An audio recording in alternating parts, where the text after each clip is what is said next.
आता बातमी आहे हिंगोलीतून। वसमत इथल्या सार्वजनिक शिवजयंती महोत्सव समितीच्या वतीने सरपंच संतोष देशमुख यांना मरणोत्तर राजा शिवछत्रपती समाज भूषण पुरस्कार जाहीर करण्यात आला।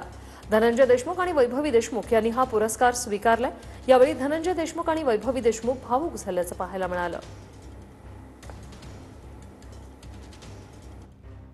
माझ्यासोबत स्वर्गवासी संतोष देशमुख यांची कन्या वैभवी आहे। खरं तर दीदी मरणानंतर ही पुरस्कार मिळाला, काय भावना आहेत?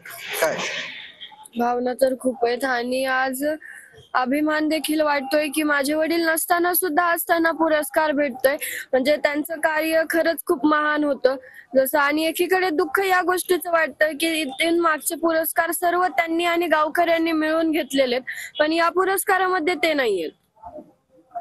खरं तर राजा शिवछत्रपती पुरस्कार मिळाला, मरणानंतरही हा पुरस्कार छत्रपती शिवाजी महाराजांच्या नावाने मिळाला। काय वेदना आहेत, काय भावना आहेत? जे छत्रपती शिवाजी महाराज जे स्वराज्याचे संस्थापक होते आणि त्यांना जे स्वराज्य स्थापन केलं होतं, त्याच्यात कुठंतरी आपण त्याचा एक कण म्हणून आपण समाजात कुठंतरी समाजाचं देणं लागतो।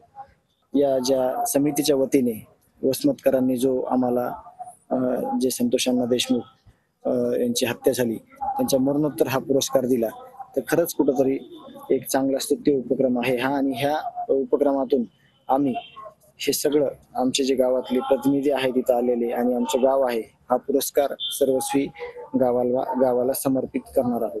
कॅमेरामन ज्ञानेश्वर वानखेडेसह मी रमेश चेंडके, टीव्ही 9 मराठी, वसमत, हिंगोली।